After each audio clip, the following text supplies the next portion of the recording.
அருட்பெருஞ்சோதி அருட்பெருஞ்சோதி தனிப்பெரும் கருணை அருட்பெருஞ்சோதி.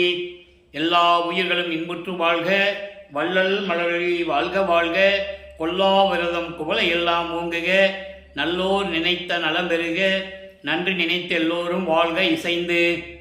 உலக மக்களே, அறிவார்ந்த அன்பர்களே, ஆண்மநேய ஒருமைப்பாடுடைய அன்பர்களே, அருட்பெருஞ்சோதி ஆண்டவருடைய திருவிளையாடல்களை பார்த்து கொண்டிருக்கிறோம். இதுவரையிலும் 287 பதிவுகளை பார்த்திருக்கிறோம். அதாவது 287 எபிசோடு. இன்று 288வது பதிவை பார்க்க போகிறோம். அருட்பெருஞ்சோதி ஆண்டவருடைய திருவிளையாடல் ஏன் நடக்க வேண்டும் என்ற ஒரு காரணத்தை உலக மக்களுக்கு விளக்கி சொல்லியாக வேண்டும். இது ஒரு காலத்தின் கட்டாயம். காரணம், வல்லப்பமானவர்கள் வருவிக்க உற்று 202 ஆண்டுகள் ஆகியும் இறைவனுடைய திருவிளையாடல்களையும் வள்ளல் பெருமானவர்கள் ஏன் இந்த உலகிற்கு, அதாவது இந்த பூலோகத்திற்கு ஒரு தாயின் வழியாக ஏன் வருவிக்க உற்றார் என்ற நிலையையும் உலக மக்களுக்கு தெரியப்படுத்த வேண்டியது இந்த வள்ளலார்குடியினுடைய ஒரு கடமையாகும். இதுவரையிலும் யாரும் கூறாததால் மக்களிடம் வள்ளல் பெருமானுடைய அருள் ஆற்றலையும் அவர் இறைவனுடைய மகன் என்ற ஒரு நிலையையும் மக்களுக்கு யாருக்கும் தெரியவில்லை.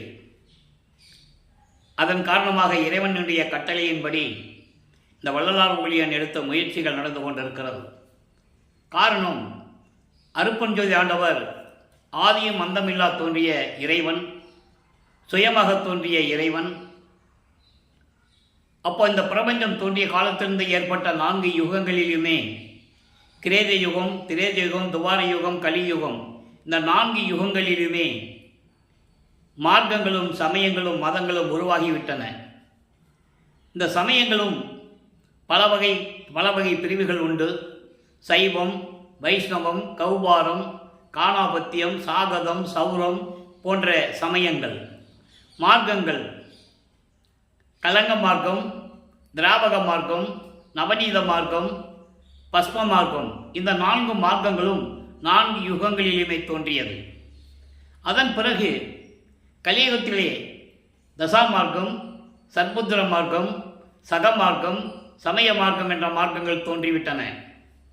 மதங்களும் தோன்றிவிட்டன. சமணம், பௌத்துவம், பாசிசம், இந்து மதம், கிறிஸ்துவம், இஸ்லாமியம் போன்ற மதங்களும் உருவாகிவிட்டன. இந்த சமயங்களும் மதங்களும் மார்க்கங்களும் இந்த 4 யுகங்களிலுமே தோன்றி, இந்த யுகங்களுடைய ஆயுள் காலம் முடிந்தவுடனே இந்த சமயங்களும் மதங்களும் மார்க்கங்களுடைய நெறிமுறைகளும் முடிந்துவிட்டது என்று வல்லப்பமானவர்கள் கூறியதை, திருவெட்பாவில் இருக்கின்ற உண்மைகளை உலக மக்களுக்கு தெரியப்படுத்த வேண்டும் என்பதற்காகத்தான் வல்லப்பமானவர்கள் திருவெட்பாவை நமக்கு அருளியிருக்கிறார்கள். திருவெட்பா என்பது இறைவனால் உருவாக்கப்பட்ட, இறைவனால் இயற்றப்பட்ட ஒரு அற்புதமான திருமுறைகளாகும். திருவெட்பா 6 திருமுறைகளாக வல்லப்பமானவர்களால் அருளப்பட்டது. மற்ற சமயங்களும் மதங்களையும் மார்க்கங்களையும் கூறிய நூல்கள் எல்லாம் இறைவனால் அருளை பெற்றவர்கள், தவமிருந்து எழுதியவர்கள், இப்படியெல்லாம் உண்டு. ஆனால் திருவெட்பா என்பது இறைவனாலவே இயற்றப்பட்டது. அந்த உண்மைகளை நாம் பார்த்து கொண்டிருக்கிறோம். இப்போ அருட்பெருஞ்சோதியுடைய திருவிளையாடல் கலியுகத்தினுடைய கடைசி இறுதியில் 1823ஆம் ஆண்டு திருவிளையாடல் தொடங்கி 30/1/1874 இரவு 12 மணி வரையிலும் இறைவனுடைய திருவிளையாடல் தொடர்கிறது. அதற்கான காரணம் என்னவென்றால், ஏற்கனவே இந்த 4 யுகங்களிலும் தோன்றிய மதங்களும் சமயங்களும் மார்க்கங்களும் முடிவடைந்த நிலையில் யுகங்களும் முடிந்துவிட்டது. அப்போ நம்ம சதுர்யுகத்தில் இருந்து கொண்டிருக்கிறோம். வல்லப்பமானவர்கள் இதை ஒளியுகம் என்று கூறுவார். இந்த சதுர்யுகத்தில் வாழ்ந்து கொண்டிருக்கின்ற மக்களுக்கு ஒரு ஆன்மீக மார்க்கம் வேண்டும். அந்த மார்க்கம் சுத்த சன்மார்க்கமாக இருக்க வேண்டும். இந்த மார்க்கத்தை உலக மக்கள் எல்லாம் ஏற்றுக்கொண்டு சமரசமாக வாழ வேண்டும் என்பதற்காகவே இந்த சுத்த சன்மார்க்கத்தை உலக மக்களிடம் சொல்லி உலக மக்களை எல்லாம் சுத்த சன்மார்க்கத்தில் இணைத்து அதனால் அந்த மக்கள் எல்லாம் இன்புற்று வாழ வேண்டும் என்பதற்காகவும், மரணமில்லா பெருவாழ்வில் இந்த மக்கள் எல்லாம் வாழ வேண்டும் என்பதற்காகவும், உயிர் இரக்கத்தோடும் ஜீவகாருண்ய ஒழுக்கத்தோடும் உலக மக்கள் வாழ வேண்டும் என்பதற்காகவும் தன் மகனை தன் அருளால் பெற்றெடுத்த ஒரு ஆண்மகனை செல்வப்பிள்ளை என்று பெயரிட்டு வளர்த்து கொண்டிருந்த தன் மகனை ஒரு தாயின் வழியாக இந்த பூலோகத்தை வருவிக்க செய்தார் அருட்பெருஞ்சோதி ஆண்டவர். வருவிக்க செய்தோடு மட்டுமல்லாமல் 1823ஆம் ஆண்டு தொடங்கிய திருவிளையாடல் 1874 ஆண்டுகள் வரையிலும் 51 ஆண்டுகள் திருவிளையாடல் நடந்து கொண்டிருக்கிறது. இந்த 51 ஆண்டுகளை 8 ஆண்டுகளாக பிரித்து தனது மகனுக்கு எப்படியெல்லாம் அருளை கொடுத்தார் என்பதை தான் திருவற்பாவிலிருந்தே நாம் பார்த்து கொண்டிருக்கிறோம். அந்த வகையிலே வல்லப்பமானவர்கள் இறைவனால் ஒரு தாயின் கருவறையிலே இருந்த பொழுது அந்த கருவறையிலே எப்படியெல்லாம் திருவிளையாடல் நடந்தது என்பதை நாம் ஏற்கனவே விளக்கமாக பார்த்து விட்டோம். ஒரு தாயின் கருவறையிலே, அதாவது வல்லப்பமான் கூறுவார்கள், உபசாரத்தால் பெற்ற தாய் என்பால் ஒருத்தியின் நான் கருவறையிலே பௌதிக வடிவத்தில், அதாவது பிண்ட வடிவத்தில் நான் இருக்கும்போது கருவறை இருட்டாக இருக்கிறதே என்று என் தந்தையிடம் அருட்பெருஞ்சோதி ஆண்டவரிடம் கூறிய போது என் தந்தை எனக்கு ஒளி காட்டினார், வெளிச்சத்தை காட்டுறார். பையன், நமது குழந்தை இறைவன் ஒரு தாயின் கருவறையில் இருக்கும்போது இருட்டாக இருக்கிறதே என்று பயப்படும் போது தன் மகன் பயப்படுகிறானே என்று சொல்லி அருட்பெருஞ்சோதி ஆண்டவர் கருவறையிலே தன் மகனுக்கு வெளிச்சத்தை காட்டுகிறார். தனது மகன் கருவறையில் இருந்து கொண்டு தந்தை பசிக்கிறதே என்று சொல்லும்போது அருளமுதம் ஊட்டுகிறார். உடம்பு புழுக்கமாக இருக்கிறதை தந்தையே, காற்று வரவில்லையே, காற்றில்லா அறையிலே என்னை அடைத்து விட்டாயே என்று மனம் வருந்தி கூறும்போது தனது மகன் வருந்துகிறானே என்று சொல்லி தென்றல் காற்று அமுத காற்று வீசுகிறார். இப்படியெல்லாம் ஒரு தாயின் கருவறையிலே நமது குழந்தை இறைவன் பிள்ளை பெருமானவர்கள் இருக்கும்போது இப்படியெல்லாம் இறைவனுடைய திருவிளையாடல் நடந்து கொண்டிருக்கிறது. அதன் பிறகு 10 மாதங்கள் அந்த தாயின் கருவறையிலே இருந்து இந்த பூலோகத்திற்கு, அதாவது வெளியே இந்த பூலோக மண்ணை தொடும்போது மாணவர்கள், அதாவது பதத்தலைவர்களாகிய 5 தொழில்களை செய்து கொண்டிருக்கும் பிரம்மன், திருமால், ருத்திரன், மகேஸ்வரன், சதாசிவம் போன்ற பதத்தலைவர்களும் முனிவர்களும் ரிஷிகளும் எங்களை எல்லாம் ஆளப்போகும் அருள்கடலே வாழ்க வாழ்க என்று வாழ்த்தி வரவேற்கிறார்கள். அதுக்கான பாடல்களை எல்லாம் நாம் பார்த்து விட்டோம். அதன் பிறகு 5 மாத குழந்தையாக இருக்கும்போது சிதம்பரத்திலே தில்லை தலத்திடையே திரை தூக்க தரிசித்த போது மெய்வகை மேல் காட்டாதே எந்தனக்கே வெளியாய் காட்டிய மெய்புறவாம் மெய்ப்பொருளை என்று கூறுவார். அதை எப்போ கூறுகிறார் என்றால் சுத்த சன்மார்க்கத்தை பெற்ற பிறகு அந்த நிலையை கூறுகிறார். அப்போ 5 மாத குழந்தையாக இருக்கும்போதே தனது மகனுக்கு வெளியாக காட்டிய இறைவன், எந்த உருவம் இல்லாமல், அதான் சொல்றாரு மெய்வகை மேல் காட்டாதே என்று கூறுகிறார். மெய்வகை மேல் காட்டாதே என்பது பட்டாடை அணியாமல், அணிகலனிலே அணியாமல், அந்த உருவம் இல்லாமல் வெளியாக காட்டுகிறார் என்ற நிலையை நமக்கு ஏற்கனவே அருளியிருக்கிறார். அந்த நிலையெல்லாம் பார்த்து விட்டோம். இப்போ வருவிக்கப்பட்ட 1ஆவது ஆண்டிலிருந்து 8 ஆண்டுகளுக்குள் என்ன நடந்தது என்பதை நாம் ஏற்கனவே விளக்கமாக பார்த்தோம். இருந்தாலும் அதனுடைய ஒரு சுருக்கத்தை சொல்ல வேண்டிய கடமை இருக்கிறது. நமது குழந்தை இறைவன், அதாவது சின்னம்மையார் அவர்கள் உலகியலிலே ராமையா பிள்ளைக்கும் சின்னையாமரி அவர்களுக்கும் இறைவனுடைய திருவருளால் அந்த தாயின் கருவறையிலே இருந்து வெளிவந்த இந்த பூலகத்திற்கு வந்த நமது பிள்ளை பெருமானவர்கள் குழந்தை பருவத்திலே இருக்கும்போது ராமையா பிள்ளை அவர்கள் காலமான உடனே சின்னம்மையார் அவர்கள் குழந்தைகளை எல்லாம் அழைத்து கொண்டு பொன்னேரி என்ற இடத்தில் பக்கத்தில் இருக்கின்ற சின்னக்காவனம் என்ற ஒரு கிராமத்திற்கு செல்லுகிறார்கள். சின்னக்காவனம் தான் சின்னையம்மையார் அவர்கள் பிறந்த இடம். அங்கே சில காரணங்களால் இருக்க முடியாமல் சென்னையிலே வந்து குடியேறுகிறார்கள். அவர்கள் குடியேறிய இடம் வீரசாமி முதலியார் தெரு, ஏழுகணர் பகுதி என்று சொல்லுவார்கள். இப்போ அது வள்ளலார் நகர் என்று அழைக்கப்படுகிறது. அங்கே குடியேறிய அவர்கள், நமது பிள்ளை பெருமானவர்கள், நமது குழந்தை இறைவன் வளர்ந்து கொண்டிருக்கிறார். பள்ளியிலே சேர்க்க வேண்டிய ஒரு காலகட்டம் வந்து விடுகிறது. பள்ளியிலே சேர்க்கிறார்கள். அங்கே படிக்க முடியாது என்று சொல்லி, இனிமேல் நாம் இங்கே பள்ளியிலே படிக்க முடியாது என்று சொல்லி வெளியேறுகிறார். அந்த சூழ்நிலையில் உலகையிலே இருப்பது போல, அதாவது ஒரு குடும்பத்தில் என்ன பண்ணுவாங்க, ஒரு குழந்தைய பள்ளிக்கூடத்தில் சேர்க்குறாங்க, படிக்க முடியலன்னு வந்தால் அந்த குழந்தைய திட்டுவாங்க, அடிப்பாங்க, ஏசுவாங்க, பல சிக்கல்கள் வரும். இதையெல்லாம் பொறுத்து கொண்டு மனம் அறிந்து கொண்டிருக்கிறார் நமது குழந்தை இறைவன். அப்போ அவர் மனம் ஒரு தனிமையான இடத்தை தேடுகிறது. அதுதான் கந்தகோட்டம். கந்தகோட்டம் என்ற ஒரு இடம் சென்னையிலே இருக்கிறது, இப்பவும் இருக்கிறது, கந்தசாமி கோயில்னு சொல்லுவாங்க. அங்கே அப்போ தனிமையான ஒரு இடம் இருக்கிறதுனால் நமது பிள்ளை பெருமானவர்கள் அங்கே இருக்கிறார்கள். காலையில் எல்லாரும் எந்திரிக்கிறது முன்னாலே அங்கே போயிடுறது, எல்லாரும் தூங்கின பிறகு தான் வீட்டுக்கு வர்றது. அந்த நிலையில் இருந்து கொண்டிருக்கிறார். அவர் யார் என்ற நிலை அப்போது அவருக்கு தெரியாது. அதை நீங்கள் நல்லா புரிஞ்சுக்கணும். ஏதோ பிறந்திருக்கோம், இந்த குடும்பத்தில் பிறந்திருக்கோம் தான் அவர் நினச்சிக்கிட்டு இருக்கிறார். அந்த நிலையில் இருக்கும்போது அந்த கோயிலில் வரவங்க போகிறவங்களாம் சொல்லுவாங்கள்ல, என்ன ராமலிங்கம் ஒரு மாதிரியாக இருக்க, பள்ளிக்கூடத்துக்கு போக மாட்டேன்ட்டேமே, ஏன் படிக்க போகலையா, இப்படியே இருந்தால் எப்படிப்பா? சரி, வந்ததே வந்துட்டேன், ஏதாவது பாட்டு பாட முருகனை பற்றின்னு சொல்லும்போது தான் முருகனை பற்றி பாடுகிறார். அப்போ இந்த நிலையில் இருக்கும்போது 9வது ஆண்டு தொடங்குகிறது. முதல் 8 முடிஞ்சு போச்சு, 2வது 8 தொடங்குகிறது. 9வது ஆண்டிலிருந்து 16 ஆண்டுகளுக்குள் அந்த 8 ஆண்டுகளில் என்ன நடந்தது என்பதை இப்போ நம்ம பார்க்க போகிறோம். ஏற்கனவே விளக்கமாக பார்த்துட்டோம். இப்போ அதை சுருக்கத்தை சொல்ல வேண்டிய கடமை இருக்கிறது. ஏன்னா அடுத்த நிலைக்கு நம்ம போகணும். அப்போ அந்த நிலையில் இருக்கும்போது 9வது ஆண்டில் இறைவன் அவர் முன் தோன்றி எழுந்தருளி, மகனே, நீ என்னால் வருவிக்க உற்றவன். தெளிவாக நீ கவனிச்சுக்கிட்டே வரணும். என்னால் வருவிக்க உற்றவன், உனக்கு ஞானத்தை தருகிறோம், பெற்றுக்கொள். நல்லா கவனிக்கணும். ஞானத்தை மட்டும்தான் கொடுக்குறாரு. அதுக்கப்புறம் தான் அவர் மெஞ்ஞானம் அடைந்தது. ஞானம் வேறு, மெஞ்ஞானம் வேறு. ஞானத்தை பெற்றுக்கொள், காரண காரியங்கள் எல்லாம் முன்பருவம் பின்பருவம் காட்டி உனக்கு அருள் செய்வேன் என்று கூறி மறைந்து விடுகிறார். அதன் பிறகு நமது பிள்ளை பெருமானவர்களுக்கு,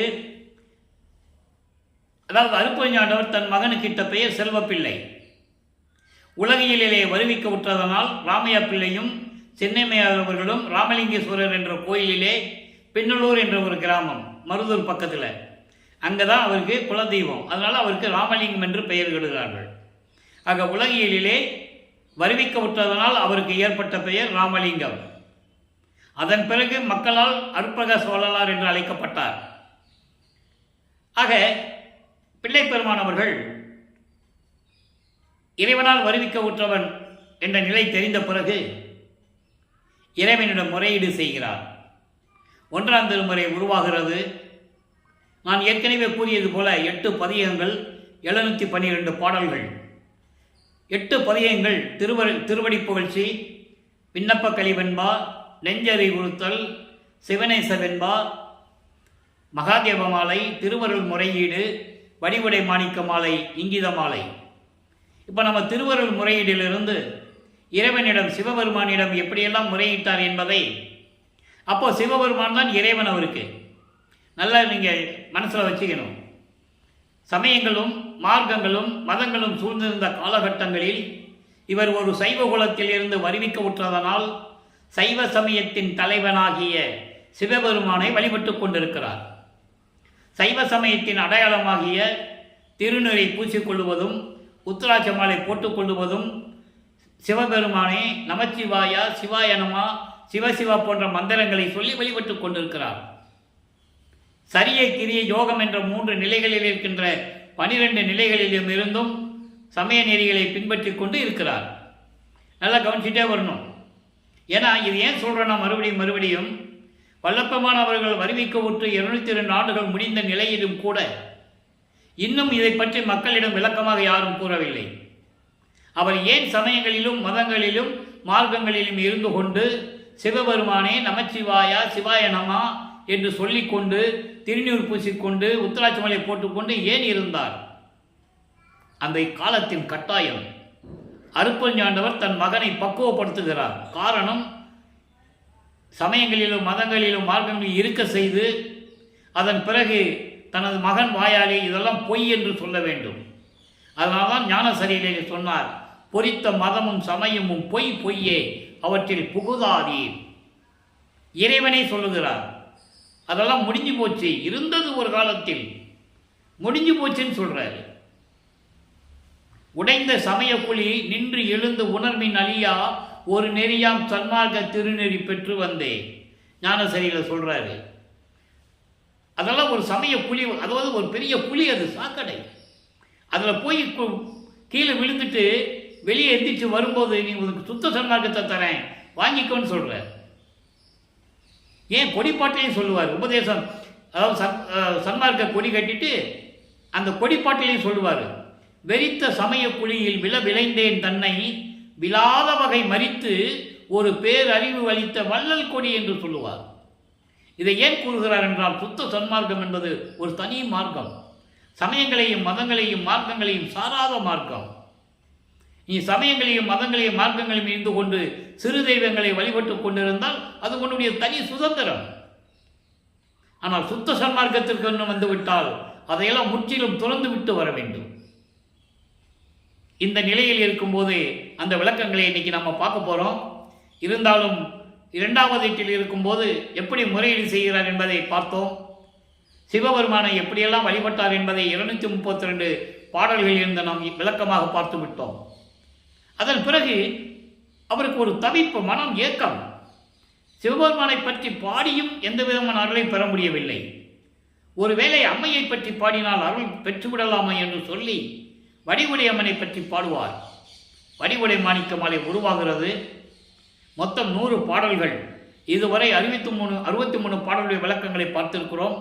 இன்று 64வது பாடல்.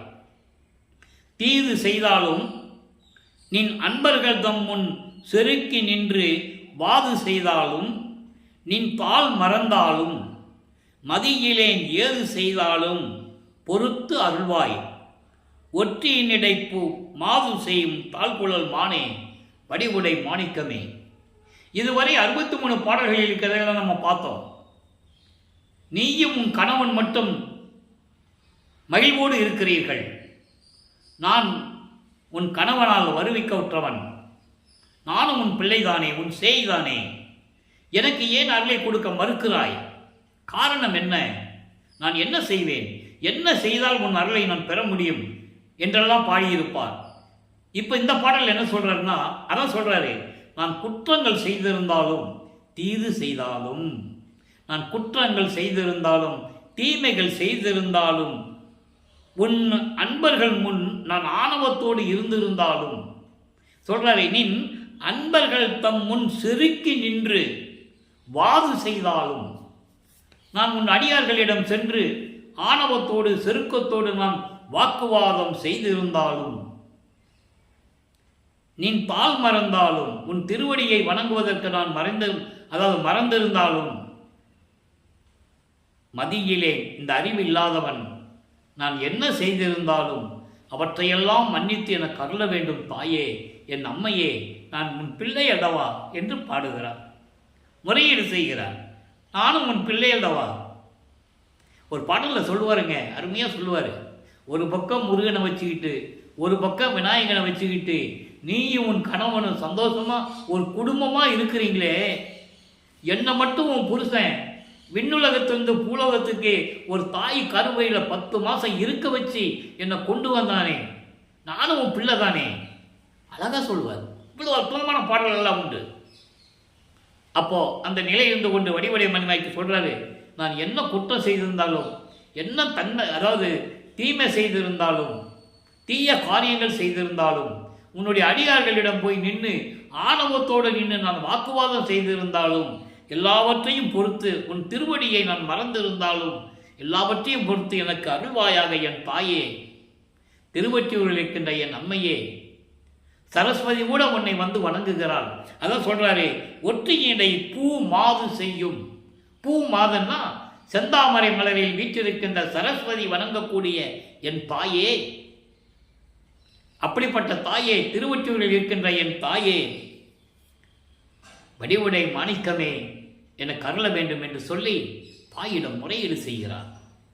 இப்போ தந்தையிடம் முறை செஞ்சாச்சு, தாயிடம் முறையீடு செஞ்சாச்சு, எந்த விதமான பலனும் இல்லை. இப்போ என்ன பண்றாரு, 13வது ஆண்டில் ஞானத்தை பெற்ற பிறகு இதெல்லாம் 12 வயசுக்குள்ள நடக்குது. மன்னிக்கவும், வல்லற்பமானை பற்றி கூறும்போது நானே சொல்லியிருக்கிறேன், வயது வயது என்ற வார்த்தையே வரக்கூடாது. வல்லற்பமானர்கள் வருவிக்க ஒற்ற ஆண்டிலிருந்து என்று சொல்ல வேண்டும். வல்லற்பமானுக்கு வயது இல்லை, ஒவ்வொரு யுகத்திலையும் இருந்தவர். யுகங்கள் அழிந்தது, வல்லற்பமான் இருந்தார். ஒவ்வொரு யுகமும் அழிந்தது, ஆனால் வல்லற்பமான் இருந்தார்.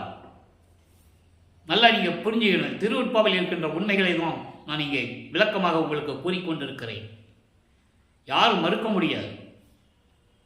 ஏனென்றால் ஆதாரங்கள் உண்டு, பாடல்கள் உண்டு. ஏன் அகவலை படித்திருக்கிறார்கள்? அகவலை படிங்க. ஊழிதோறும் ஊழி உளப்பராது ஓங்கி வாலி என்று எனக்கு வாய்த்த நன்னிதியே. ஊழிதோறி ஊழி உளவினும் அழியா உடம்பை அளித்தனன். ஊழிதோறும் ஊழி உயிர் தலைத்து ஓங்கினன். தெளிவா சொல்ற. அதனால அவருக்கு வயது இல்லை. 13வது ஆண்டில் ஞானத்தை பெற்ற பிறகு முதலாக திருவொற்றியூர் செல்லுகிறார். ஏழுகணர் பகுதியிலிருந்து திருவொற்றியூருக்கு நடந்துதான் செல்லணும். அப்போ நம்ம குழந்தை இறைவன் நடந்துதான் போகணும். வயசு 13வது ஆண்டு தான். 13வது ஆண்டில் நடந்துதான் செல்லணும் அவர். ஏன்னா அப்போ அவருக்கு பறக்கும் சக்தி இல்லை. அண்டங்கள் விட்டு அண்டங்களுக்கு போகக்கூடிய சக்தி அவருக்கு அப்போ இல்லை. காரணம், தன் மகன் பக்குவப்பட வேண்டும், அருள் பக்குவப்பட வேண்டும். இந்த சமயங்களும் மதங்களும் மார்க்கங்கள் எல்லாம் எப்படி இருக்கின்றன என்ற நிலை மகனுக்கு உணர்த்த வேண்டும். அதன் பிறகு தனது மகன் உலக மக்களிடம் சொல்ல வேண்டும், இது தேவையில்லை என்று சொல்ல வேண்டும். அதனால்தான் சொல்லுவார், சாதியும் மதமும் சமயமும் காணா ஆதி அநாதயம் அருப்பெருஞ்சோதி. சாதியும் மதமும் சமயமும் பொய்யென ஆதியில் உணர்த்திய அருப்பெருஞ்சோதி. அருப்பெருஞ்சோதி இந்த பிரபஞ்சம் தோன்றும் போதே, இந்த பிரம்மன் திருமால் உத்திரன் இவர்களை படைக்கும் போதே சாதியும் சமதமும் மதமும் இல்லை என்று சொன்னவர்.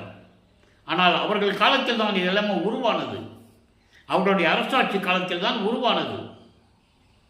அதை தெளிவாக கூறுகிறார் வல்லற்பமானவர்கள். இப்போ 13வது ஆண்டு திருவொற்றியூர் செல்லுகிறார். அங்கே தியாகராஜ பெருமானை பற்றி பாடுகிறார். 2ஆம் திருமுறை உருவாகிறது. நான் ஏற்கனவே கூறியது போல 113 பதியங்கள், 1207 பாடல்கள். ஒவ்வொரு பாடலிலும் எப்படியெல்லாம் முறையீடு செய்தார் என்பதை நாம் பார்த்து கொண்டிருக்கிறோம். இதுவரை 27 பதியங்களை நாம் பார்த்திருக்கிறோம். 27 பதியங்களின் ஒரு சுருக்கம். ஏன்னா ஒவ்வொரு எபிசோடும் போகும்போதும் கடக்கும்போதும் நம்ம சொல்லி ஆகணும், மக்களுக்கு விளங்கணும், மக்களுடைய மனசுல பதியணும். அப்போ அவரை பற்றி பாடும்போது சொல்றாரு, உன்னால் வருவிக்க உற்றவன் நான், உனது மகன்.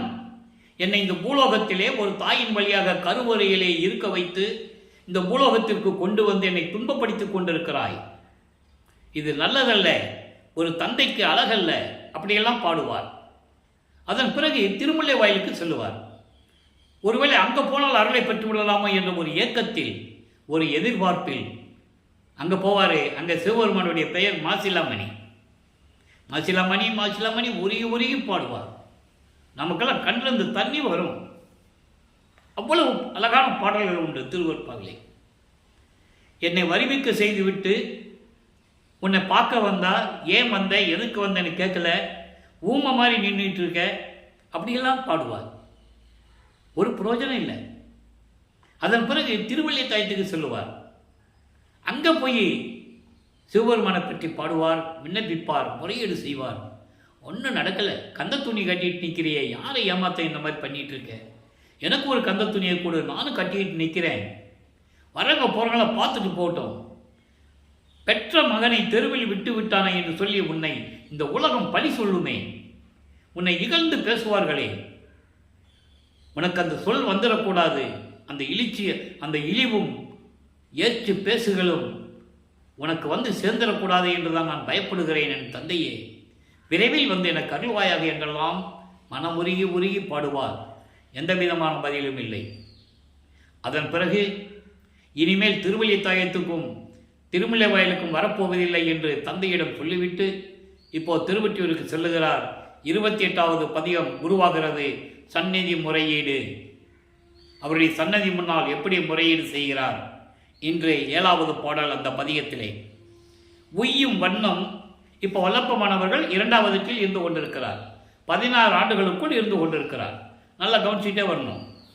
உய்யும் வண்ணம் இங்கு, உய்யும் வண்ணம் இங்கு, உன்னால வரிவுக்கிட்டு இந்த பூலகத்தில் இங்கு இருக்கிறேனே, இங்கு உன் அருள் எய்த நான் செய்யும் வண்ணம் தெரிந்திலன் செல்வமே, பெய்யும் வண்ணம் பெரும் முகிலே, புறம் எய்யும் வண்ணம் எரித்து அருள் எந்தையே. இவ்வளோ அற்புதமான பாடல் தெரியுமா? நான் மேன்மை அடையணும், நான் உயர்ந்த நிலைக்கு போக வேண்டும், இந்த பூலோகத்திலே உன்னால் வருவிக்க உற்று நான் துன்பப்பட்டு கொண்டிருக்கிறேன். அந்த நிலையை நான் அடைய வேண்டுமென்றால் எந்த வழியில் நான் இருப்பது, எந்த வழியை கடைபிடிப்பது, எப்படி செயலாற்றுவது என்ற நிலை தெரியாமல் இருந்து கொண்டிருக்கிறேன்.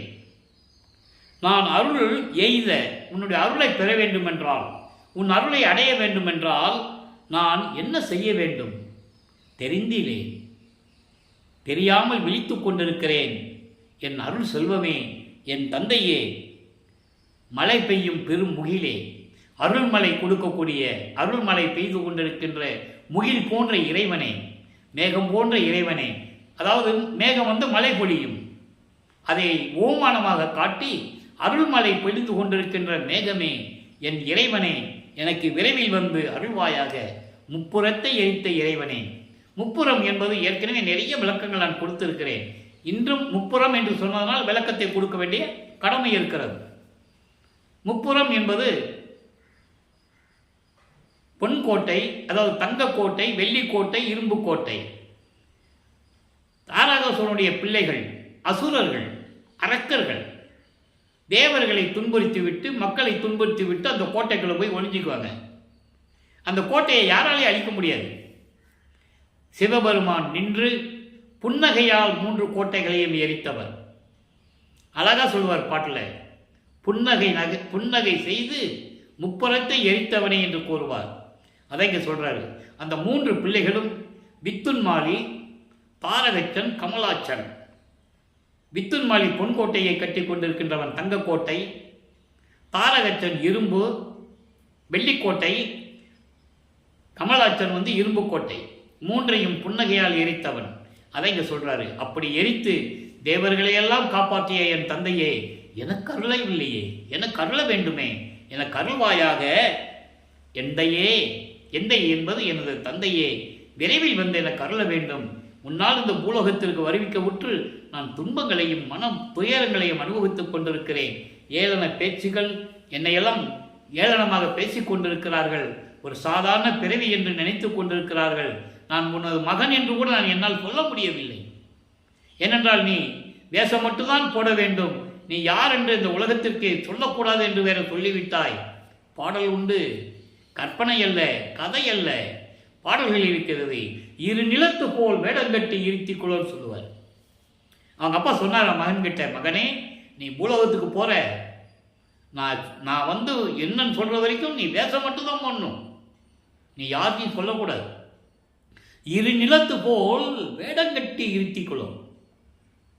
ஒரு மாது பெற்ற மகனான் பொருட்டாக உவந்து முன்னம் ஒரு மாமனாகி வழக்கு உரைத்தாய். என் வழக்கு உரைத்ததற்கு 2 நிலத்து போல் வேடங்கட்டி இருத்திக்குள்ளோம். அதான் சொல்லுவாரு, வேஷம் மட்டும்தான் போடணும்னு வேற சொல்லிட்டேன், நான் என்ன செய்வேன் தந்தையே, விரைவில் வந்து எனக்கு அருள வேண்டும் என்று சொல்லுகிறார். இப்போ 2வது எட்டை முடித்து விட்டார். 3வது எட்டில் அடியெடுத்து வைக்கிறார். 24. 17வது ஆண்டிலிருந்து 24 ஆண்டுகளுக்குள் என்ன நடந்தது சொல்லணும்ல. திருவிற்பா உருவாகுது. 3ஆம் திருமுறை, 19 பதிகங்கள், 235 பாடல்களுடைய விளக்கங்களை எல்லாம் முழுமையாக பார்த்து விட்டோம். அதனுடைய ஒரு சுருக்கம் என்ன, இது சொன்னால்தான் அடுத்தட்டுக்கு நம்ம போக முடியும். இப்போ காலங்கள் உருண்டோடுகிறது, காட்சிகள் மாறுகிறது. இப்போ தியாகராஜ பெருமான் இவர் கோயிலில் போய் நிற்கிறாரு. இப்போ காட்சி கொடுக்கிறார் மகனுக்கு. காட்சி கொடுக்கிறார், ஆனால் பேசலை. இவருக்கு திருவிழா வீதி வருது, ஒரு தெருவில் நின்று பார்க்குறாரு, காட்சி கொடுக்குறாரு, மறைஞ்சிடுறாரு. அப்புறம் அடுத்த தெருக்கு தேர் போகும்போது இவர் அங்கேயும் போகிறாரு. இப்படியே மகனை அலைக்கழிக்கிறார் இறைவன். அப்போ இவர் நேராக போனாலும் பேசுறது இல்லை, என்னன்னு கூட கேட்கறது இல்லை. நம்ம போகக்கூடாது இனிமே அப்படின்னு சொல்லி நாரையும் கிளிகளையும் தூது அனுப்புகிறார் வள்ளல் பெருமான். தன்னுடைய மன ஏக்கத்தை, மனதில் இருக்கின்ற துன்பத்தை, வருத்தத்தை நாரையிடம் சொல்லி தூது அனுப்புகிறார். நாரையை இங்க வா, நான் போய் எங்கள் அப்பா கிட்ட தேரஜ பெருமான்கிட்ட என்னென்னமோ சொல்லி பார்த்தேன், ஒரு பலனும் கிடைக்க மாட்டேங்குது. அவர் அருளை கொடுப்பாரா கொடுக்க மாட்டாருன்னு கூட எனக்கு தெரியல. நீ போய் என்னுடைய நிலையை நீ போய் சொல்லுன்னு சொல்லி தூது அனுப்புவார். ஆனால் நாரை போகுமே தவிர திரும்பி வராது. அங்கே தடுத்துடுவார் இறைவன். திருமலையாடல் வந்து கொண்டிருக்கிறது. புராணங்களில் எவ்வளவோ கதைகள் சொன்னார்கள், புறா தூது அனுப்புறது, அதை தூது அனுப்புறதுன்னு. ஆனால் இது யார் சொன்னது? மக்கள்கிட்ட சொன்னாதானே வல்லப்பமனுடைய நிலை தெரியும். அதன் பிறகு சரி நாரையை தான் அனுப்பணும், நாரை திரும்பி வரலையே சொல்லி கிளிகளை தூது அனுப்புவார். இந்த பாடல்களை எல்லாம் நாரையும் கிளியும் நாட்டுறும் தூது என்ற பதிகத்திலே 10 பாடல்களிலே அவ்வளவு பெரிய அவ்வளவு விளக்கமான நிலைகளெல்லாம் உண்டு, அவ்வளவு விளக்கங்கள் இருக்கிறது. சரி, இது முடிஞ்சு போச்சு. அதுக்கப்புறம் அவர் மனசு கேட்கல. ஒரு குறைத்தி பெண்ணிட்ட போய் குறி கேட்கிறாரு. உலகையில் ஒரு சம்பவம் நடக்கணும், ஒரு வீட்டில் ஒரு நல்ல காரியம் நடக்கணும், பிள்ளைகளுக்கு கல்யாணம் பண்ணணும், இல்லை குடும்பத்தில் ஏதாவது ஒரு கஷ்டம் இருக்குதுன்னா என்ன பண்ணுவாங்க? குறி கேட்க போவாங்க, ஜோசியம் கேட்க போவாங்க, அதுக்கு ஏதாவது பரிகாரம் தரலான்னு போவாங்க. அதே நிலையில் நமது பிள்ளை பெருமானவர்களும் இருந்து கொண்டிருந்தார்கள். ஒரு குறைத்தி பெண்ணோட போய் குறி கேட்க போவார். அதான் குறி ஆராய்ச்சி என்ற பதிகத்திலே 10 பாடல்கள் உண்டு. ஒரு ஜோசியர்கிட்ட போய் ஜோசியம் கேட்க போவார். ஜோதிடர் நாடல் என்ற ஒரு 10 பாடல்கள் உண்டு ஒரு பதிகத்திலே. அவ்வளவு விளக்கங்களை நாம் பாடல்களோடு விளக்கங்களை எல்லாம் பார்த்து விட்டோம். இறுதியாக 19வது பதிகத்தில் சிவபெருமான் இவரை பார்த்து தெருவழியாக ஓடுகிறார். யார் மக்கள்கிட்ட சொன்னது? ஒரு ஆள் கூட சொல்லலை, என்னால் உறுதியாக சொல்ல முடியும். வல்லப்பெருமானை பார்த்து சிவபெருமான் திருவழியாக திரும்பி பார்க்காமல் ஓடுகிறார். காதல் மாட்சி என்ற பதிகத்திலே 19வது பதிகத்திலே காதல் மாட்சியிலே 10 பாடல்கள் உண்டு. ஏன் ஓடினாரு? விளக்கம் சொல்லணும். ஆண்டுகள் இன்னும் இருக்கு. ஏன்னா 3வது தான் இருந்துகிட்டு இருக்காரு. மூவட்ட 24 ஆண்டுடைய கடைசி கட்டத்தில் இருக்கிறார். அப்போ சிவபெருமான் என்ன பண்றாரு? மகனை பார்த்த உடனே மகனிடம் வராரு. அப்போ சிவபெருமான் தான் இறைவன், அவர் சமயங்களில் இருந்ததனால் வந்த உடனே இவருக்கு ரொம்ப சந்தோஷமா இருக்கும். இன்னைக்கு எப்படி அருளை கொடுத்துருவாரு, நம்ம பக்கத்தில் வந்துட்டான்னு சொல்லி கண்ணை மூடி மெய்மறந்து இருப்பார். பக்கத்தில் வந்து கண்ணத்தை கிள்ளி கொஞ்சுவாருன்னா பேச மாட்டார். கண்ணத்தில் கிள்ளும்போதே தெரியுமில்ல, செல்லமாக கிள்ளும்போது. சரி, இறைவன் எப்படி அருளை கொடுத்துருன்ற நிலையில் இருக்கும்போது இவர் கண்ணை திறந்து பார்க்கும்போது இவர் முதுகை காட்டி நிற்பார். திரும்பி பார்க்காமல் தெருவழியாக ஓடுகிறார். வல்லப்பெருமானை பார்த்து சிவபெருமான் ஓடுறாரு. இவர் பின்னாலே ஓடுறாரு. ஓட்டத்தை பிடிக்க முடியல. பாட்டில் சொல்றாரு, சிவபெருமான் என்னை திரும்பி பார்க்காமல் ஓடுகிறார், நானும் தொடர்ந்து ஓடினாலும் அவர் ஓட்டத்தை பிடிக்க முடியவில்லையே. அப்போ இந்த நிலையில் அங்கே இருக்கிறவங்க பார்ப்பாங்கல்ல, அதுக்கு தனி ஒரு பதிகம் பாடல்கள் உண்டு. இவரை கேட்குறாங்க, என்ன ராமலிங்கம்? ஏன்னா அங்கே தினமும் இருக்கிறதுனால அங்கே இருக்கிறவங்களுக்கு ரொம்ப, அதாவது பரிச்சயம் ஆகிட்டார் இவர். பரிச்சயம் என்பது எல்லாம் தெரிஞ்சவங்க ஆகிட்டாங்க. அப்போ கேட்குறாங்க, என்ன ராமலிங்கம் தெருவழியாக ஓடுற அப்படின்னு கேட்கும்போது இவர் சொல்கிறாரு, சிவபெருமான் என்னை திரும்பி பார்க்காம ஓடிக்கிட்டு இருக்காரு, நான் பிடிக்க போனேன், ஓட்டத்தை பிடிக்க முடியலன்னு சொல்கிறேன். அப்போ அவங்க சொல்லுவாங்கள்ல, என்னப்பா பேசுகிற, பைத்தியார்த்தனமாக இருக்குது இந்த கலியுகத்தில். அப்போ கலியுகம் நடந்துகிட்டு இருக்கு. கலியுகம் வந்து 1900 ஆண்டில் முடிஞ்சிடுச்சு. அப்போது அவர் அந்த நிலையில் இருக்கும்போது 1847 ஆண்டு கணக்காக தான். வரிவிக்கு ஆண்டு 1823, 24 ஆண்டை கூட்டிக்கங்க, 1847 ஆண்டு இந்த நிகழ்ச்சி அங்கே நடக்குது. அப்போது என்ன ராமலிங்கம் இப்படியெல்லாம் சொல்கிற, சிவபெருமான் வந்தாரா, இவர் திரும்பி பார்க்கும் ஓடுறாரா, இவர் பிடிக்க போகிறாரா? எந்த யுகத்தில் இருக்க நீ? கலியுகத்தில் நடக்கிற காரியமா அப்படின்னு சொல்கிறாங்க. அப்போ சொல்லுவாங்க, இவர் சொல்லுவார், பதில் சொல்லுவார். அதுக்கும் 10 பாடல் இருக்கு. அவங்க சொன்னதுக்கு இவர் பதில் சொல்லுவார். நீங்கள் என்ன வேணாலும் சொல்லுங்கள், நீங்கள் என்ன சொல்கிறீங்க? அவர் பிச்சை எடுக்கிறாரு, அவருக்கு சோறு இல்லை, போய் தெருவாக பிச்சை எடுத்துக்காரு, பிச்சாண்டின்னு பேர். அவனுக்கு இருக்க இடம் இல்லை, சுடுகாட்டில் போய் படுத்து கிடக்கிறான். உடம்பு சாம்பலெல்லாம் உடம்பெல்லாம் பூச்சிக்கிட்டு இருக்கிறான், கழுத்தில் வேற பாம்பு வச்சிருக்கிறான், அவனை போய் பிடிக்க போறேன்ற, பாம்பு கொத்திடாது அப்படின்லாம் சொல்லுவாங்க, கிண்டல் பண்ணுவாங்க. அதுக்கு பதில் சொல்றாரு, நீங்க என்ன சொன்னாலும் சரி, நான் அவனுடைய அருளை பெறாமல் விடவே மாட்டேன். ஏன்னா அவனுடைய மகன் சொல்ல முடியாது. புரியுதா உங்களுக்கு? அவருடைய மகன் சொல்ல முடியாது. அதை இப்படி சொல்லுவார், நான் எப்படி அவனுடைய அருளை பெற்று விடுவேன் என்றெல்லாம் சொல்லுவார். அந்த விளக்கங்களை எல்லாம் பார்த்து விட்டோம். இப்போ வல்லப்பமானவர்கள் 3வது எட்டை முடித்து 4வது எட்டில் அடி எடுத்து வைக்கிறார். 4 32. 25வது ஆண்டிலிருந்து 32 ஆண்டுகளுக்குள் என்ன நடந்தது அந்த 8 வருஷத்தில் சொல்லணும்ல. பாடல்கள் உண்டு. 4ஆம் திருமுறை உருவாகிறது. 8 பதிகங்கள், 197 பாடலுடைய விளக்கங்களை முழுமையாக பார்த்து விட்டோம். ஒவ்வொரு பாடலின் விளக்கத்தையும் நம்ம பார்த்துட்டோம். அன்பு மாலை, அருட்பிரகாச மாலை, பிரசாத மாலை, ஆனந்த மாலை, பக்தி மாலை, சௌந்தரிய மாலை, அபராத மன்னிப்பு மாலை, அதிசய மாலை. இந்த பாடல்கள் நிகழும்போது வல்லப்பமானவர்கள் 32 ஆண்டுகளுக்குள் இருக்கிறார். இப்போ அங்கே ஒரு திருவிளையாடல் நடக்குது. 27வது ஆண்டில் இவருக்கு கல்யாணம் பண்ணணும்னு சொல்லி அந்த வரிவிக்க உற்ற ஏற்பட்ட சொந்தங்கள் இருக்கிறது அல்லவா, அவங்களெல்லாம் கூடி ராமலிங்கத்துக்கு கல்யாணம் பண்ணணும், பொறுப்பு இல்லாமல் நிற்கிறான், கல்யாணம் பண்ணி வச்சா கால் கட்டு போட்டால் சரியாக போகும் அப்படின்னு சொல்லி அக்கா பொண்ணை கல்யாணம் பண்ணணும்னு சொல்கிறாங்க. அந்த அம்மா தான் தனக்கூலி அம்மையார். இவர் தாலி கட்டணும் பூலோகத்தில், அதுக்காகவே அந்த அம்மா அந்த குடும்பத்தில் ஒரு பெண்ணாக பிறக்கிறார். அப்போ அந்த பெண்ணுக்கு இவர் தாய்மாமனாகிறார். அக்கா பொண்ணு இவர் தாய்மாமனாகிறார். நல்லா புரிஞ்சுக்கணும். இது ஏற்கனவே இறைவனுடைய திருவிளையாடல். இதை சொல்லணும், மக்கள்கிட்ட சொன்னால் உங்களுக்கு புரியும். சொல்லலையே யாரும். அதனால பொதுப்படியாக பேசினாங்க. பொண்ணாரு, அக்கா பொண்ணை கல்யாணம் பண்ணாரு, அப்படியே தெருவில் விட்டு வந்துட்டாரு, இப்படி தான் சொன்னாங்க. அதல்ல இறைவனுடைய திருவிளையாடல். இவர் தாலி கட்டினாதான் அந்த அம்மாவுக்கு மோசனம் கிடைக்கும், மோட்ச வீட்டை காட்ட முடியும் இவரால். இப்படி ஒரு நிலையில் அந்த அம்மா பூலோகத்துக்கு பிறந்தாங்க. அதான் சொல்றாரு, தாய் மாமனாகிய வழக்கு உரைத்தாய், என் வழக்கு உரைத்ததற்கு என்ன பண்ண நீ, என்னை வேஷம் மட்டும் தானே போட சொன்னேன்னு கேட்பார். அவ்வளவு விளக்கங்கள் திருவருட்பாவையில் உண்டு. இப்போ கல்யாண ஏற்பாடுகள் நடந்து கொண்டு இருக்கிறது. இவர் வேண்டாம் தான் சொல்லுவார். அப்போ ஒரு சாமியார்கிட்ட கூட்டு போனதாக செவியில் இருந்த செய்திகள் எல்லாம் உண்டு. ஆனால் பாடலிலும் சில இடங்களிலே சூட்சமமான விளக்கங்கள் உண்டு. அது உண்மை. எங்கள் அப்பா சொன்னார் தாலி கட்டினேன்னு சொல்வார். அப்பா இது உண்மை, இந்த நிகழ்ச்சிகள் நடந்தது உண்மை. அவர் யார்? அற்பஞ்சாண்டவர். இப்போ அற்பஞ்சாண்டவர் தான் இறைவன் இவருக்கு தெரியும். இத்தனை நாள் நான் தப்பாக சிவபெருமானை பற்றி சொல்லிட்டு இருந்துட்டோமே. அவன் சமயத்தின் தலைவன்.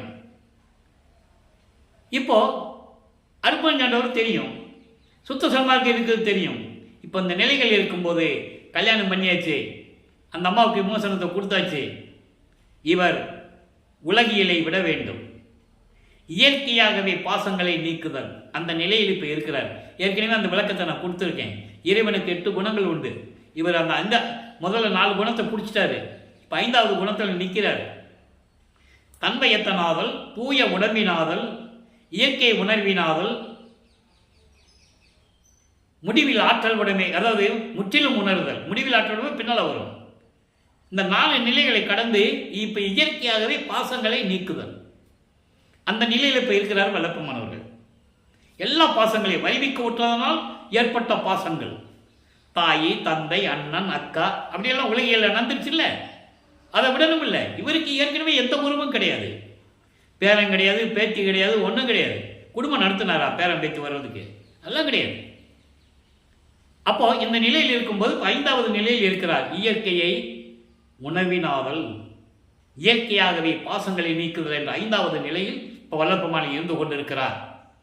இப்போ கல்யாணம் பண்ணியாச்சு, பாசங்களை விட்டாச்சு, சமயங்களையும் மதங்களையும் மார்க்கங்களையும் தூக்கி எரிஞ்சாச்சு, தீநீரை பூசுவதை நிற்பாட்டியாச்சு, உத்திராட்ச மாலையை கழட்டி போட்டாச்சு. ஏன்னா அதை இருக்கக்கூடாது. கடுக்கான கழட்டியாச்சு. இவர் கழட்டல, அருப்பெருஞ்சோதி ஆண்டவர் தான் திருடன் வேடத்தில் கடுக்கான கலட்டினது. ஏன்னா சுத்த சன்மார்க்கம் கொடுக்கும்போது காதில் கடுக்க இருக்கக்கூடாது. அது ஒரு சமயத்தின் அடையாளம், சங்கற்ப விகற்பங்களின் அடையாளம். அதனால் அது இருக்கக்கூடாது. அதனால தான் திருடன் வேடத்தில் போய் கடுக்கான் கலட்டினது. அது உணர்ந்தவங்களுக்கு அதை தெரியும். மற்றவங்கெல்லாம் திருடன் தான் சொல்லுவாங்க. இவர் போனார், திருடன் வந்தான், காதில் கடுக்கான் கழட்டாங்க, திரும்பி படுத்தாரு, அந்த கடுக்கான கழட்டிட்டு போயிட்டான். அது உலகிலேயே வந்த செய்திகள். அது இருக்கட்டும், அந்த விளக்குக்குள்ள நம்ம போக வேண்டாம். எனவே காது குத்தும்போது கடுக்கான் போடும்போதே ராமலிங்கேஸ்வரர்கிட்ட சொன்னாலு, இந்த கடுக்கான நான் கழட்ட மாட்டேன், நீ தான் கழட்டணும்னு சொன்னது. இதுதான் இந்த நிகழ்ச்சிகள் எல்லாம் சுத்த சன்மார்க்கத்தை தெரிந்தால் அந்த விளக்கம் கிடைக்கும்.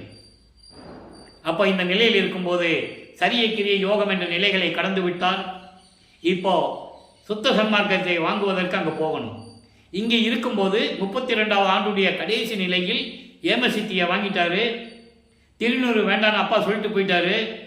அந்த விளக்கங்களை நம்ம பார்த்துட்டோம், பாடலில் இருக்குது, அந்த விளக்கங்கள்லாம் பார்த்துட்டோம். இப்போ ஏமசித்தியை வாங்கியாச்சு. சாகா கல்வியை போய் கற்றுக்கணும், மேலே தான் போகணும். தத்துவங்களை நிகரம் பண்ணியாச்சு. தத்துவங்களை இங்கே எல்லாமே கடக்க வேண்டிய சூழ்நிலை அத்தனை அதிகாரங்களையும் வாங்கியாச்சு. இப்போ கடந்து போகணும். அதுக்கப்புறம் தான் கடவுள் நிலையறிந்து அம்மையமாகுது. அது எங்கே நிலை கிடைக்குதுன்னா மேட்டுக்குப்போ சித்தி வளாகம். அது நம்ம பின்னால் பார்க்க போகிறோம். இப்போ பறக்கும் சக்தியை வந்துருச்சு. இப்போ பறந்து போய் சென்று கொண்டிருக்கிறார். 33வது ஆண்டிலிருந்து 40 ஆண்டுகளுக்குள் என்ன நடந்தது என்பதை ஏற்கனவே விளக்கமாக நாம் பார்த்து விட்டோம். இப்போ தத்துவங்களை கடந்து அண்டங்களை கடந்து பறந்து போயிட்டு இருக்காரு சிவஞான வெளிக்கு. மக்களிடம் யார் சொன்னது? பாடலில் இருக்கின்ற விளக்கத்தை மக்களிடம் யாரும் சொல்லவில்லை. அதனால் மக்களுக்கு தெரியாது. இப்போ போயிட்டாரு. அங்கே தேவர்களும் முனிவர்களும் எல்லாம் சத்தியஞான சபை இருக்காங்க. அந்த சத்தியஞான சபையை இங்கே கொண்டு வந்து அதே மாடலில் அதே மாதிரி அதே நிலையில் நமக்கு அருளியது வள்ளற்பமானவர்கள். இந்த பிரபஞ்சத்திலேயே இறைவனால் உருவாக்கப்பட்ட ஒரே இடம் வடலூர் சத்தியஞான சபை. மீதி எல்லாம் மன்னர்கள் கட்டியிருப்பாங்க, ஜமீன்தார் கட்டியிருப்பாங்க, முனிவர்கள் கட்டியிருப்பாங்க, யார் வேணால் கட்டியிருப்பாங்க. மற்ற நிலைகள் எல்லாம் இல்லை, அந்த மத தலைவர்கள் மதத்தை சார்ந்தவர்கள் கட்டியிருப்பாங்க. ஆனால் வடலூர் சத்தியஞான சபை அப்படி அல்ல, இறைவனால் கட்டப்பட்டது. அந்த விளக்கத்தை நம்ம பின்னால் பார்க்க போகிறோம். இப்போது அங்கே போயிட்டு இருக்காரு. முனிவர்கள் தவசிகள் எல்லாம் வெளியே நின்றுக்கிட்டு பிரம்மன் திருமணம்லாம் உள்ளே போக முடியாது, வெளியே தான் நிற்கணும். அதாவது இப்போ நம்ம அனுபவ மலையில் பார்த்துக்கிட்டு இருக்கோம். அப்போ அந்த நிலையில் இருக்கும்போது இவரை மகனை தந்தை வரவேற்கிறார்.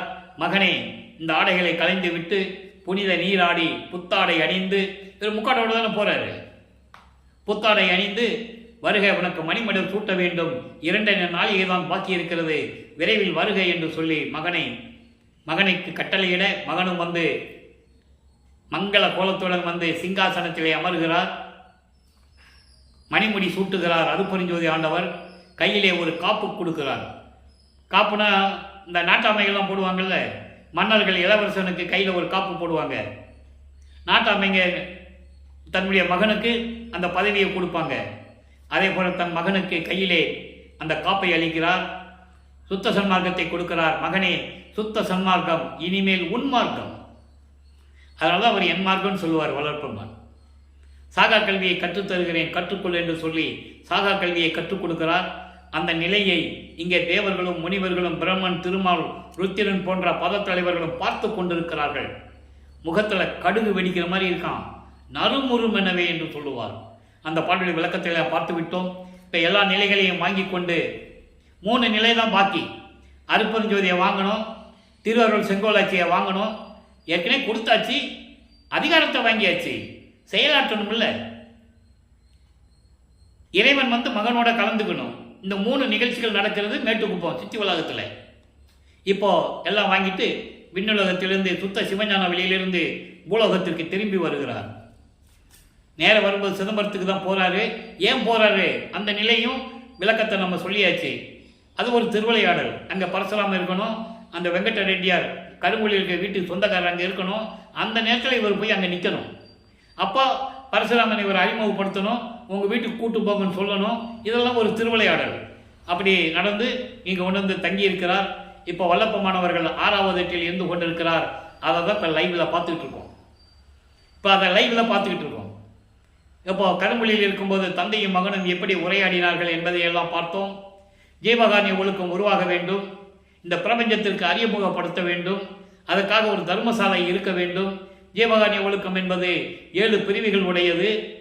பசி, பிணி, தாகம், இச்சை, எளிமை, கொலை, பயம். அதை உருவாக்க வேண்டும் என்றால் ஒரு தர்மசாலை வேண்டும். அப்போ தர்மசாலை வேண்டும் என்பதற்காக ஏற்கனவே வல்லப்பமானவர்கள் பார்வதிபுரம் மக்களிடம் பேசியபடி அந்த இடத்தை பெற்றுக்கொள்ளுகிறார். ஒரே நாளில் கருங்குழியை விட்டு இங்கே வந்துடுறாரு. ஒரே நாளில் தர்மசாலையை நிறுவி அன்றைய அணை அடுப்பை மூட்டி உணவை சமைத்து வருகின்றவர்களுக்கு, பசியோடு வருகின்றவர்களுக்கு பசியை போக்கிக் கொண்டிருக்கிறார். நம்மளை எல்லாம் படைத்து காத்து கொண்டிருக்கின்ற வல்லப்பமானவர்கள், நம்மளை எல்லாம் படைத்து காப்பாற்றி கொண்டிருக்கிற வல்லப்பமானவர்கள் இறைவன், அருட்பெருஞ்சோதி ஆண்டவர் அவர். ஏன்னா அது அந்த விளக்கத்தை தான் நம்ம பின்னால் பார்க்க போகிறோம். என்னடா வள்ளலாருன்னு சொல்கிறாரு, அருட்பெருஞ்சாண்டவன் சொல்கிறாரு நீங்கள் நினைக்க வேண்டாம். அவர் ஏற்கனவே அருட்பெருஞ்சோதி ஆண்டவராகிய வல்லப்பமானவர்கள் இறைவனுடைய மகன் தான். 2 பேரும் ஒன்றா சேர்ந்துருவாங்க. அந்த நிலை நடக்கிறது அங்கே வந்து சித்தி வளாகத்தில். இப்போது அங்கே கருங்குழியிலே உறைவிடமாக கொண்ட போது அங்கே நடந்த செய்திகளெல்லாம் விளக்கமாக பார்த்து விட்டோம். சங்கராச்சாரியார் வந்தது, அவர் சமஸ்கிருதம் தான் தாய்மொழி சொன்னது, இவர் தமிழ் மொழி தந்தை மொழிவனாக இருக்கட்டும் என்று சொன்னது, சில அற்புதங்களை எல்லாம் அவருக்கு நடத்தி காட்டியது, சங்கராச்சாரியார் இவரிடம் சரணடைந்தது, எல்லாத்தையும் பார்த்துட்டோம். 1869ஆம் ஆண்டு நீதிமன்றத்தில் என்ன நடந்ததுன்ற விளக்கத்தையும் பார்த்துட்டோம். ஆறுமுகனாளர் எப்படியெல்லாம் கேஸ் போட்டார், அதை எப்படி ஜெயிச்சு கொண்டு வந்தார், எந்திரிச்சு நின்னா வழக்கு தள்ளுபடி ஆகாது. அதை தான் நான் மறுபடியும் நான் ஒவ்வொரு பதிவிலையும் நான் சொல்லிக்கிட்டு இருக்கேன். எந்திரிச்சு நின்னா எந்த வழக்கும் தள்ளுபடி ஆகாது.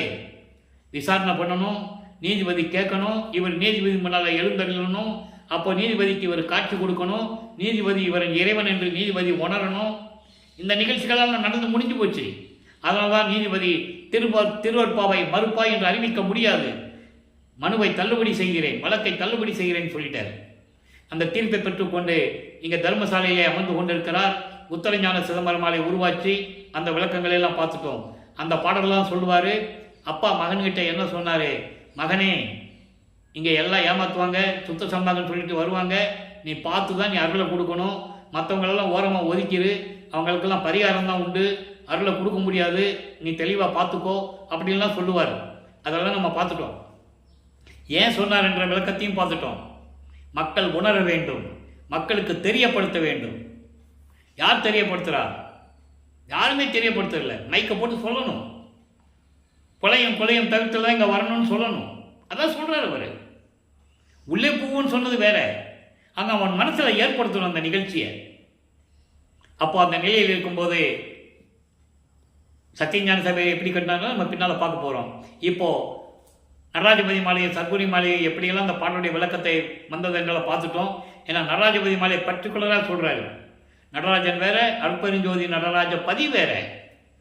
நடராஜன் சிவபெருமானோட பதி அவர். அந்த விளக்கத்தை எல்லாம் நம்ம ஏற்கனவே பார்த்து விட்டோம். இப்போ ஞான மருந்து என்ற பதிகத்திலே இருந்து லைவாக பார்த்துக்கிட்டு இருக்கோம். 117வது பதிகம், இன்னைக்கு 4வது பாடல் ஞான மருந்து. ஞான மருந்து என்பது அருட்பெருஞ்சோதி ஆண்டவர். என்ன சொல்றார் பாருங்க, சுத்த சன்மார்க்க மருந்து, அண்டர்லைன், சுத்த சன்மார்க்க கடவுள். மருந்து என்பது கடவுள், மரணமில்லா பெருவாழ்வை கொடுக்கக்கூடிய, பிறவி துன்பத்தை நீக்கக்கூடிய, மரணத்தை தவிர்க்கக்கூடிய இறைவன், அவர்தான் மருந்து.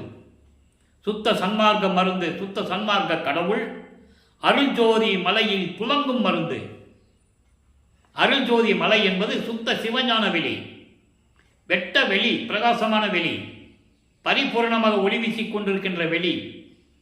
அந்த வெளியிலே விளங்கிக் கொண்டிருக்கின்ற இறைவன் சித்து உருவான மருந்து. சித்து உருவான என்பது இயற்கை உண்மையின் ஞான உருவமான ஞான தேகத்தை உடைய இறைவன்.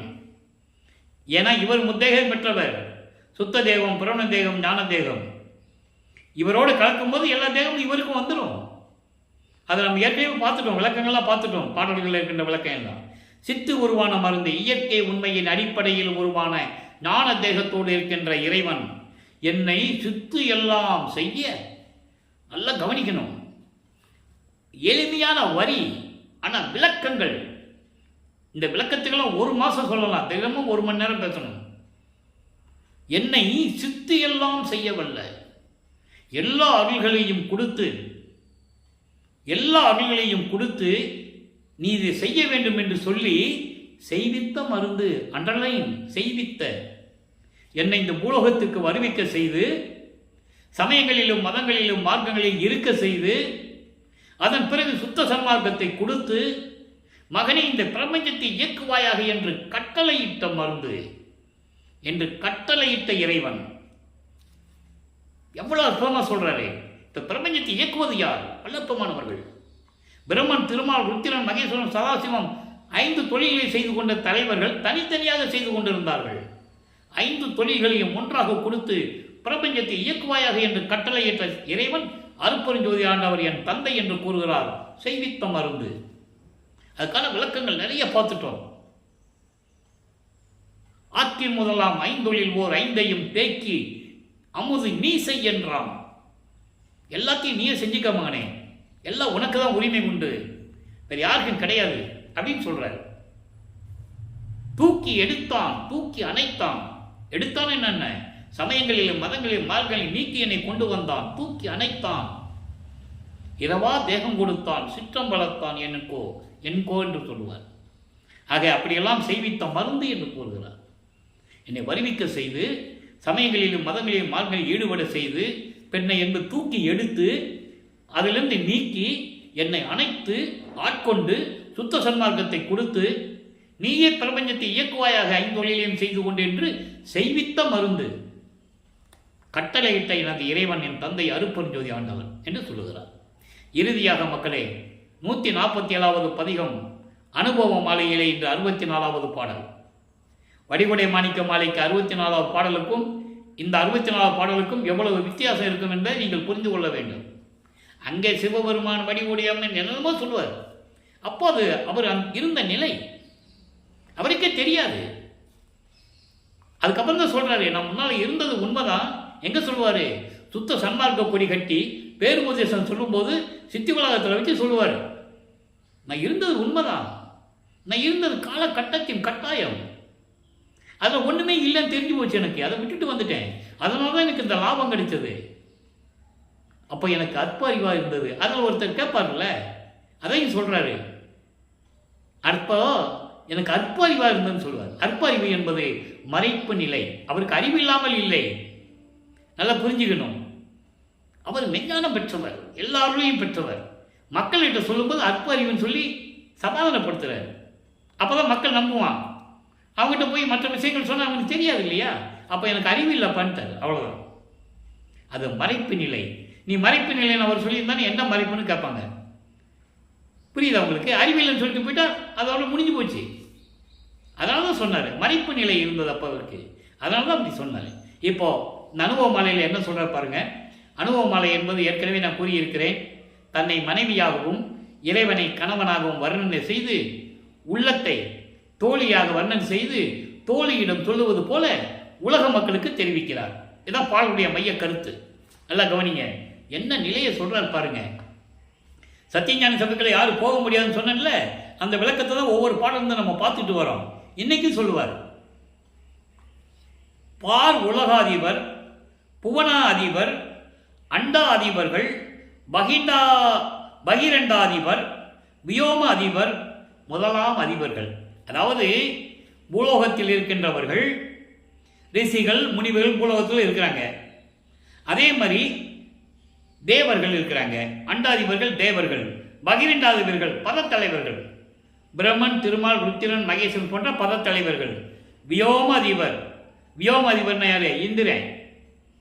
இப்படி இந்திரனும் பிரம்மனும் திருமாலும் ருத்திரனும் ரிஷிகளும் முனிவர்களும் எல்லாரும் இந்த அதிபர்கள் எல்லாம் சேர்ந்து ஏர் உலவா திருப்பணி கீழ் நின்று அருளோடு விளங்கி கொண்டிருக்கின்ற சத்தியஞான சபையினுடைய படிகள் இருக்கிறதே, அந்த படிகளுக்கு கீழே நின்று, முதல் படியிலோட கால் எடுத்து வைக்க முடியாது. கொலையும் புலையும் தவிர்த்தவர்கள் தான் சத்தியஞான சபைக்குள்ள போக முடியும். எங்கே? அங்கே இருக்கிற சத்தியஞான சபையில். அவங்களுக்கே அப்படி கதின்னா இங்கே மக்களுக்கு தெரியாத மக்களுக்கு சொல்லணும்ல, அதனால தான் சொன்னார், கொலையும் கொலையும் தவிர்த்தவர்கள் உள்ளே போவோம் அப்படின்னு சொன்னார். அப்போ அப்படிப்பட்டவர்கள் அங்கே படிக்கு கீழே தான் நிற்கணும். கீழ் நின்று விழித்திருக்க என்பது காத்து கொண்டிருக்க, ஏங்கி கொண்டிருக்கிற, கவலைப்பட்டு கொண்டிருக்க. நம்ம உள்ள போக முடியலையே. ஏன் கொலையும் புலையும் தவிர்த்தவர்கள் அவங்க இல்லைன்னு சொல்றாரு? போருக்கு உரியவர்கள் என்று சொல்லுகிறார். போர் குணம் கொண்டவர்கள், காமத்தில் திளைத்து கொண்டிருந்தவர்கள். பாடலில் இருக்கு. இது நான் ஏற்கனவே சொல்லியிருக்கேன். இது கற்பனை அல்ல, கதையில நானா சொல்லுகின்ற விளக்கம் அல்ல, இறைவன் கொடுத்த விளக்கம் பாடல்களில் உண்டு. யாரும் சொல்லலை, அதனால் மக்களுக்கு தெரியாது. நம்ம சொல்கிறது புதுசாக தெரியும் அவங்களுக்கு. என்ன புதுசாக சொல்லிட்டு இருக்கிறாரு வல்லப்பமனை பற்றி? வலையடி வலையாக சொல்லிட்டு வந்திருந்தாங்கன்னா, 202 வருஷமாக சொல்லிட்டு வந்திருந்தாங்கன்னா மக்களுக்கு புரிஞ்சிருக்கும். கூட இருந்தவங்களும் சொல்லலை. அவர் தோன்றும் துணையாக இருந்த காலத்தில் கூட கூட இருந்தவர்கள், மாணாக்கர்கள் என்று சொல்லப்பட்டவர்கள், அடியார்கள் என்று சொல்லப்பட்டவர்கள், சாதுக்கள் என்று சொல்லப்பட்டவர்களே சொல்லலையே மக்கள்கிட்ட. அதன் பிறகு பேச வந்தவர்கள், மேடை ஏறி பேசியவர்கள் கூட பேசலையே. துறவி என்றார்கள். நானே காதுபட கேட்டிருக்கேன். அப்போ எனக்கு விவரம் தெரியாது.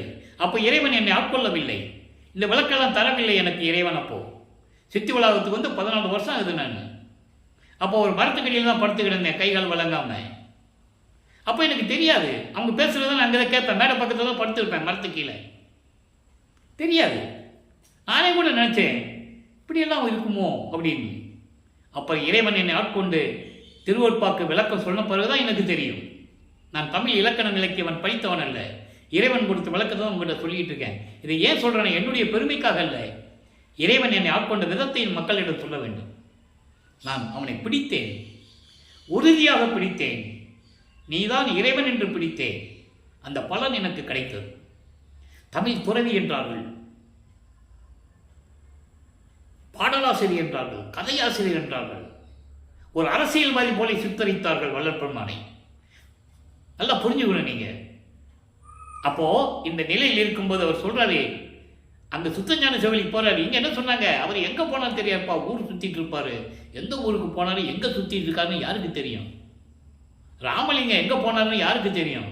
இப்படிதான் சொல்லுவாங்க. ஆனா பாடல் என்ன சொல்றாரு இருக்கதான் நான் சுட்டி காட்டுகிறேன். யார் மேலே நமக்கு காழ்ப்புணர்ச்சி இல்லை.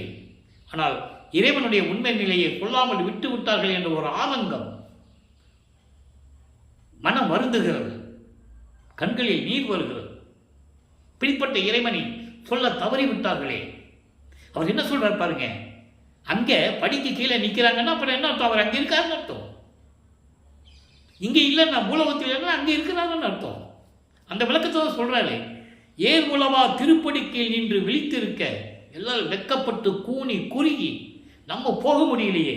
நம்ம ஒரு காலத்தில் 5 தொழிலை செய்துட்டு இருந்தோமே, எல்லாருடையும் நமக்கு இருந்ததே, இருந்தும் இந்த சத்தியஞான சபைக்குள் நம்மளால் போக முடியவில்லை என்று வெட்கம் விட்டு கூனி குறுகி நின்று கொண்டிருக்கிறார்கள். விழித்திருக்க என்னை மேலே ஏற்றினர். நீங்க போங்க சாமின்னு சொல்லுவாங்க. அதான் நான் ஏற்கனவே சொல்லியிருக்க ஒரு பாடல் இருக்கு. கைகள் நீங்க போங்க சாமி என்று சொல்லி என்னை மேலே ஏற்றினார்கள் அர்த்தம். நீங்க போங்க சாமி, உங்களுக்கு தான் தகுதி உண்டு அப்படின்னு சொல்லி மேலே ஏத்துறாங்க. மேலே ஏத்துறாங்கன்னு அர்த்தம், போ சொல்றாங்க. நீங்க மேலே போங்க. அப்பன்னா அங்க என்ன நடக்குது? நீங்க ஏன் இங்க நிக்கிறீங்கன்னு அவர் கேட்கிறாரு. முதல்ல போறாரு இல்லையா?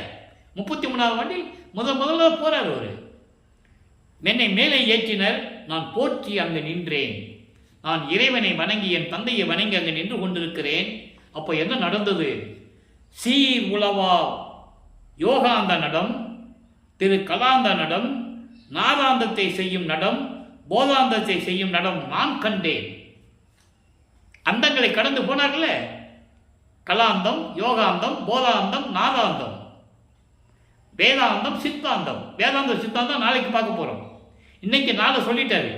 இப்படி ஒவ்வொரு அந்தத்துக்கும் ஒரு நடனம் உண்டு. இப்படி 4 நடனங்களையும் நான் கண்டேன். தேர் உலவா நடம் கண்டேன். எந்த விதமான குறையும் இல்லாமல் கண் குளிர கண்பல்லா காட்சியாக அந்த நடனத்தை நான் கண்டேன். திரு அமுதம் உணவும் பெற்றேன். நல்லா கவனிக்கணும். திரு அமுதம் உணவு எது? சுத்த சன்மார்க்கம் பெற்றேன். அதான் பாடல சொல்லுவாரு. அடுத்த பாடல பின்னால் நம்ம பார்க்க போறோம். பெரிய சிவ அனுபவத்தால் சுத்த சன்மார்க்கம் பெற்றேன், இரவாமை உற்றேன் கான் தோழி. இதே அனுபவமாலையில் சொல்லுவாரு. 95வது பாடல சொல்லுவாரு. நம்ம பார்க்க தான் போறோம். அதான் சொல்றாரு, திரு அமுதம் உணவும் பெற்றேன்.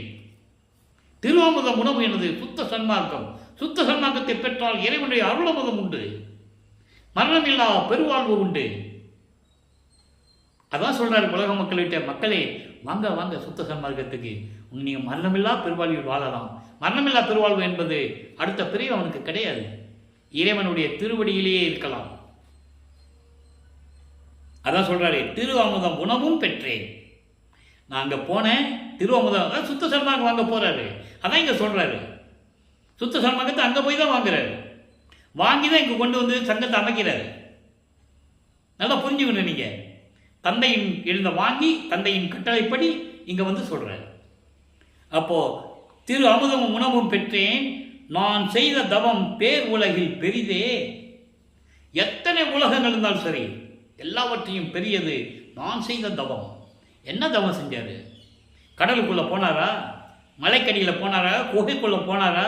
இல்லை ஒரு மரத்துக்கடியில் உட்கார்ந்து தான் புத்து வளர்றவருக்கு உட்கார்ந்து இருந்தாரா? அது சமயங்களையும் மதங்களையும் மார்க்கங்களையும் சார்ந்த மார்க்கம். மரத்துக்கடியில் உட்கார்றது, கீழே நெருப்பு வச்சு மேலே ஊசி பழைய போட்டு ஒத்த காலில் நிற்கிறது, எல்லா விளக்கங்களையும் நம்ம பார்த்துட்டோம். மகாதேவ மாலையிலே இருக்கு. அப்போ அந்த நிலை இருக்கும்போது நான் தவம் செஞ்சேன். என்ன தவம் செய்தாரு?